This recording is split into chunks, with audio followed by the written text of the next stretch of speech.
Hey guys, welcome back to my channel. It is Christina. So I am going to be finally giving you my wrap up for the month of June. I did read quite a bit of books, I think 6 in total, which is pretty good, you know, for me. And also they were really good reads, so I cannot wait to talk to you guys or talk with you guys about the books that I read for the month of June. So if you're interested in watching what I read, then I suggest you please keep on watching. Also subscribe if you haven't already. Hit that notification bell so you're notified anytime I upload. Give this video a thumbs up.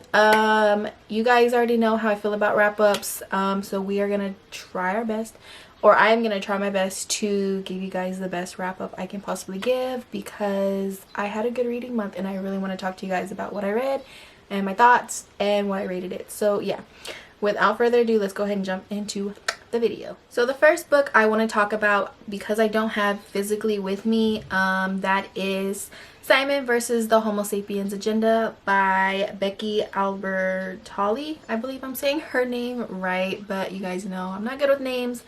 But anyways, I have seen the movie already from this book. I seen the movie adaptation way before I even thought of reading the book.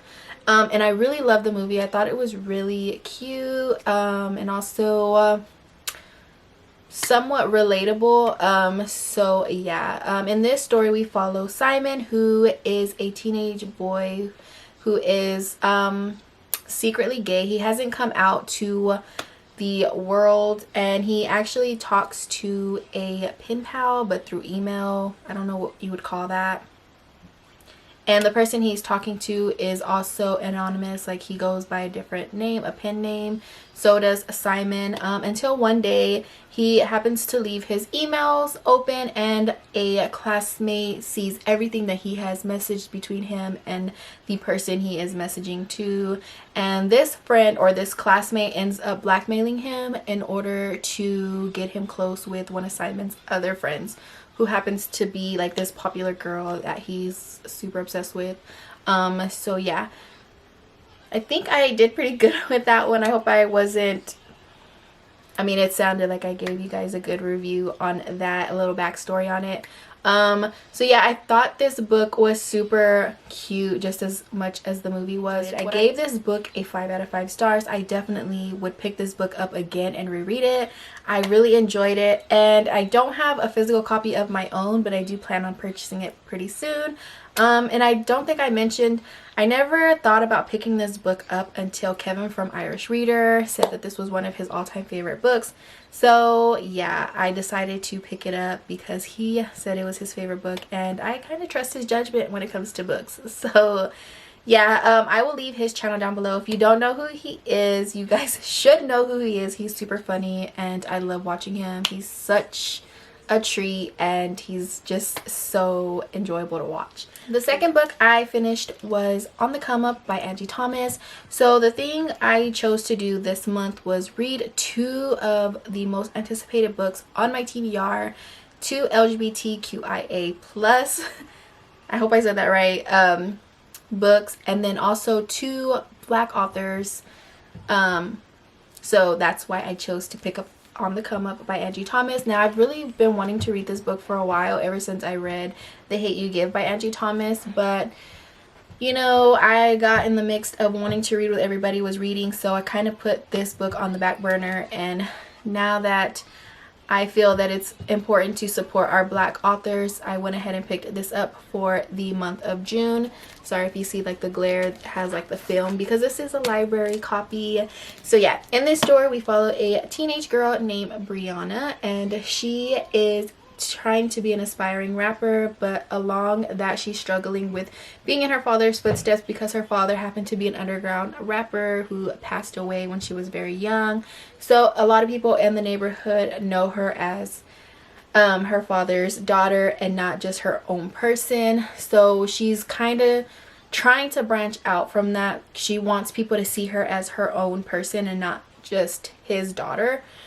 So yeah, not only does Brianna have to deal with that, she also deals with social profiling that happens at school, because she goes to a more predominantly white school, and it's just her and a bunch of her and a group of kids of color who go to this predominantly white school. And the security guards there pretty much a racial profile them and targets them. So she deals with that, and an incident did happen in the school that causes the other kids of color to stand up and get their families involved. I think that's pretty much all I want to say. That's pretty much the entire story. I will say I gave this book a 4 out of 5 stars. I really did like the book. I thought it was super empowering.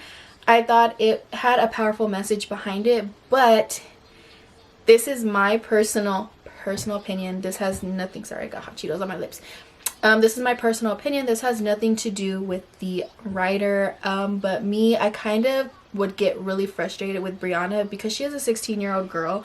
She has that 16-year-old mentality, and it was getting super annoying, just that how she act. I don't know, it would just get too overwhelming for me and just super annoying. But overall, I still enjoyed the book. I thought it was a really good way to talk about racial profiling, and then also the society on what you put out. That's what people are gonna see you as. Like, it's just overall it was really good to get a little bit more educated on what our Black community has to go through on a day-to-day basis. So the next book I picked up was Heartstoppers by Alice Oseman. So I know a lot of you probably have already read this book, and if you do plan on reading this book, I don't want to spoil it too much for you, but we do follow Charlie, who is a gay boy, and Nick, who is his straight friend. So they become friends because they have a class together, and you know, Charlie is kind of anxious as to why Nick wants to even talk to him in this class. He feels like he's being set up, or that Nick is not really being genuine, because in the past Charlie has had to deal with bullies, but then he soon learns that Nick is just really an altogether cool guy. So Nick actually asks Charlie one day if he would like to join the rugby team, because he notices while Charlie is at PE that he is pretty fast. So he decides to go and ask Charlie if he would love to be a part of rugby. So their friendship progresses over that while they share a sport together and practice together. They have classes together, so they're hanging out. And soon this has Nick questioning his sexuality, because he knows that he likes girls, but he has this strong feeling for Charlie. He loves Charlie he likes Charlie as a person. He thinks Charlie is really cool, but there's just something else there that he cannot quite understand why he's feeling. So he goes online and he tries to search up, how do you know if you're gay and stuff like that. He doesn't see himself as a gay man because he does like girls, so he just assumes that he might be bisexual. So it's super confusing to him. And yeah, I can't wait to jump into the next book to kind of follow and see what's gonna happen with Charlie and Nick now that Nick is discovering these new feelings. And the same for Charlie, who is starting to fall for Nick but knows that Nick is a straight guy. So yeah, that's all I'm gonna say about that. I did rate this book I wanted to rate it a 3.5, but I went ahead and rated it a 4-star. Because I'm not used to reading graphic novels. I feel like the stories are really quick, and that's why I wanted to rate it a 3.5. I feel like it was just like an insta love type of situation, but it's not. It's just I'm so used to building up a story before it gets to like the next step, if that makes any sense. So I'm trying to get used to the whole idea of graphic novels, but it's a little hard because I'm not used to reading them. But either way, I still gave this book a 4 out of 5 stars, and I'm really excited to read book number 2 or volume number 2 and 3, and so on and so on. The next book I read for the month of June is A Court of Mist and Fury by Sarah J. Maas. Oh my gosh, you guys, after I read this book, actually like towards the midway of reading this book, I was already on websites trying to find merch, because yeah, I need some Resand and Feyre merch, because let me tell you, when I say this romance was hot and everything, I mean it was hot and everything, and I cannot wait to reread the story again. Like, am I considered a fraud if I'm like in love with this series and I'm like late to it, like I feel like I'm a little bit of fraud, but I really do love this series. I thought the first book, A Court of Thorns and Roses, I thought that book was gonna be my top favorite, but no, definitely book number 2. So in this story we follow Feyre, who has to, after she takes down Amarantha in book 1 and has freed everybody from her wrath, she has a bargain with Rhysand, who is the High Fae of the Night Court. As soon as she goes back home to the Spring Court with Tamlin, she still has the bargain that she has to spend 1 week a month with Rhysand in his court, and yeah, that's just something that she bargained with him so that way she could survive while she was under the mountain under Amarantha. So yeah, even though Feyre has seen Rhysand as like this evil guy, we soon discover that things are not as what it seems when it comes to him, and I loved it. Yeah, if you haven't read this series, I suggest you read it. I loved it and I can't wait to read more books by Sarah J Maas. I rated this book a 5 out of 5 stars, obviously, and I don't want to ruin it for nobody that wants to read this, but like I really want to say that I stan Rhys and Feyre. The way they fall in love with one another and their first sex scene moment had me so hot, like yeah. So I guess I just spoiled it for you guys. Feyre ends up falling for Rhysand. Rhysand has already discovered that they are mated, and he doesn't want to push her into wanting to love him. He wants her to love him on her own terms. And what I love about Rhysand, and what I thought I loved about Tamlin, Rhysand is the type of person that wants to give Feyre her choices and make her own choices, whether it's the bad, whether he thinks it's bad, whether he thinks it's good. He wants her to follow her path the way she wants to, and that's what I really loved about him.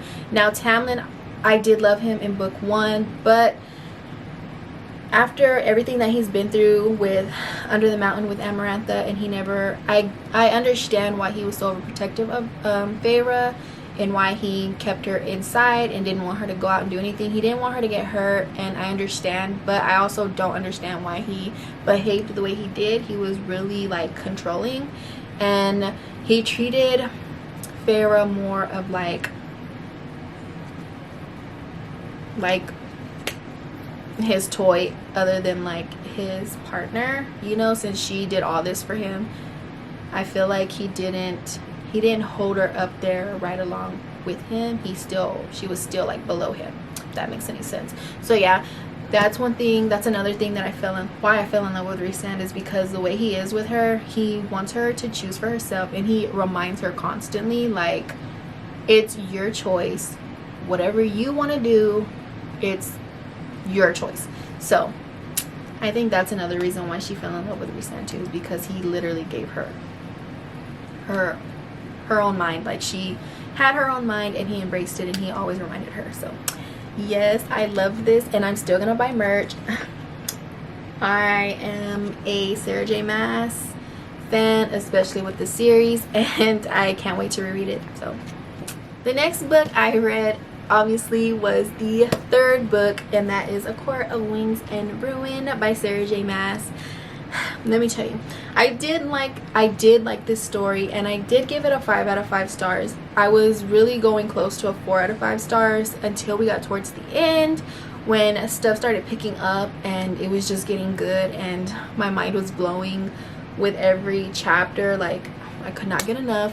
But yes, this took forever to get to the battle and kill Hybern and all his hateful people. And yeah, so in this story we are following Feyre, Rhysand, and their Court of Dreams crew.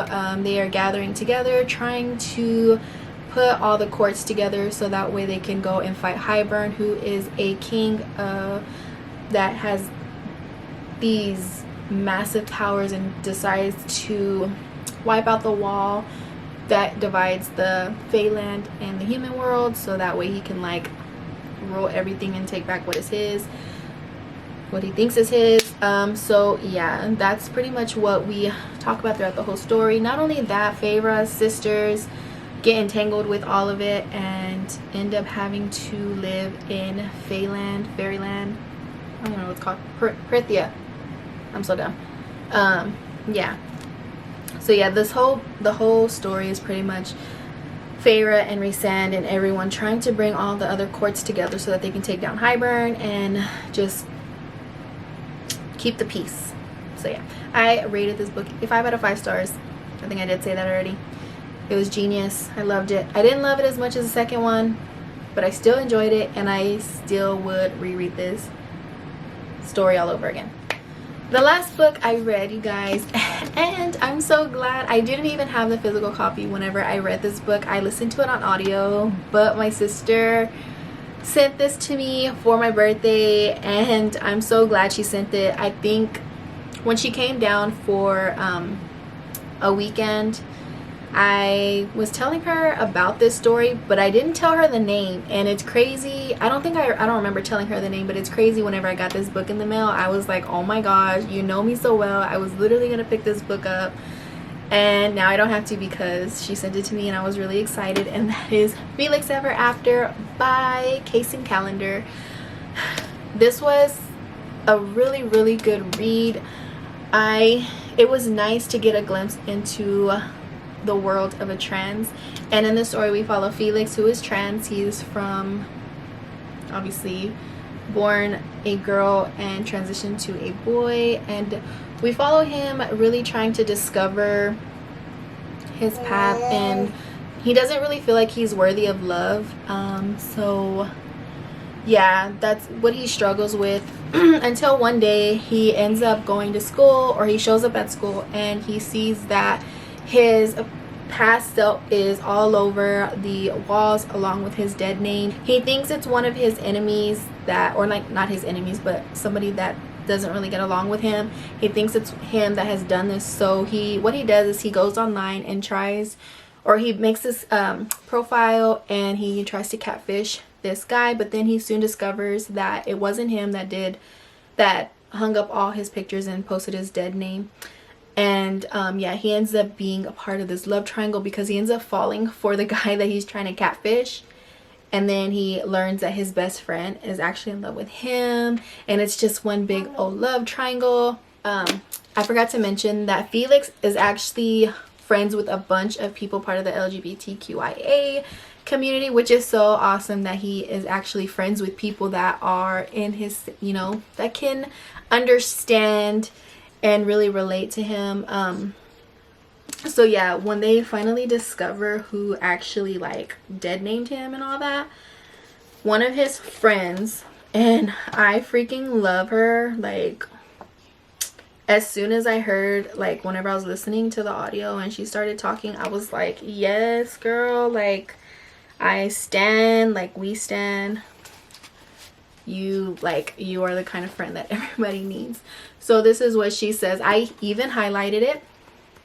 You guys, I am so against writing in my books, but I had to freaking highlight this because this was the most important to me in the whole entire story. And this is what she said. Fucking hell, Leah says, her voice getting louder. You know, Austin, the real issue isn't that you're jealous of Felix or that you're pining after Ezra, which, by the way, will never happen. So get the fuck over it. The real issue is that you're used to having everything. You're used to being a white guy in Brooklyn, used to always getting your way. No fuck. I don't care that you're fucking gay, because people like Felix are queer and trans and black, and they have to deal with so much more bullshit than you and me. And okay, yes, you are marginalized for being gay, but instead of being a fucking ally, no, a fucking ally to other marginalized people even more marginalized than you buy into the racist and partial racial bullshit and act like you're above them because you're a white guy, and you act like they're taking your space. and you think that you're owed this whole fucking world, and when you don't get what you want, you act like a fucking asshole. And gosh, fucking damn it, Austin. Sorry if I was a little bit like I can read. I promise you I can read. I just can't really see the words because I don't got my glasses on. So yeah, we stand with Leah. She is a true friend. She is a real friend, and yeah, we need more of Leah's in this world. So yeah, that is it. That is all the books that I read for the month of June. Let me go ahead and tell you guys how many pages I read. And for the month of June, I read 2,736 pages. Woo! Yeah, I'm pretty proud of myself. I actually finished all my books 2 days early. Bless you. So I actually finished all my books 2 days early, and so yeah, I guess I can chill the rest of the 2 days until July starts. So that's it. Thank you guys for watching this video. I hope you guys enjoyed it. I hope I did a good job with my wrap-ups. At this point, I need to stop apologizing for my horrible wrap-ups and just do them because I like doing wrap-ups, and I feel like I can somewhat give you guys a good idea of what the books are. I don't know, but anyways, thank you guys for watching. Please subscribe if you haven't already. If you did like this video, give it a thumbs up. But anyways, thank you guys again for watching, and I shall see you in my next one. Bye.